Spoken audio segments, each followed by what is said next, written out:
Hi ma'am. అంటే ఇప్పుడే ఇచ్చారు కదా ప్రభాస్ అన్న మూవీ జూన్ 27కి రిలీజ్ అవుతుందని. అంటే మీకు ఎలా అనిపిస్తుంది?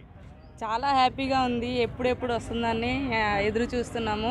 మేము చాలా ఫ్యాన్స్ అండి ప్రభాస్ అంటేనే. చాలా ఇష్టంగా ఉంది. ఎప్పుడు డేట్ వస్తుంది 27 అని, జూన్ 27కి చూడాలని ఉంది. అందరు కూడా చూడాలి మనస్ఫూర్తిగాని కోరుకుంటున్నాను. అంటే ఇప్పుడు ప్రభాస్ గారు లుక్ చూసారు కదా, పోస్టర్ చూసారు కదా, ఇప్పుడు రిలీజ్ చేసింది. ఆ పోస్టర్ ఎలా అనిపించింది మరి మీకు? చాలా బాగుంది. చాలా చాలా చాలా బాగుంది. చాలా బాగుందా? అంటే దీపిక పదుకొనే ఎలా అనిపించిందమ్మా? హీరోయిన్ ఎలా అనిపించింది? చాలా బాగుంది. హీరోయిన్ కూడా చాలా బాగుంది. సినిమా ఎప్పుడు వస్తే ఎప్పుడు చూడాలా, ఎంజాయ్ చేయాలని ఉంది. ఎన్నిసార్లు చూస్తారు మరి థియేటర్లో సినిమా వస్తే? ప్రభాస్ సినిమా అంటే ఇంకా చెప్పడం 5-6 సార్లు చూడాలి, చూడొచ్చు. ఎన్నిసార్లు చూడొచ్చు. ఆదిపురుష్ ఎన్నిసార్లు చూశారు మీరు? ఆదిపురుష్ అయితే 4 సార్లు అయినా చూసినాం. 4 సార్లు అయినా చూసారా?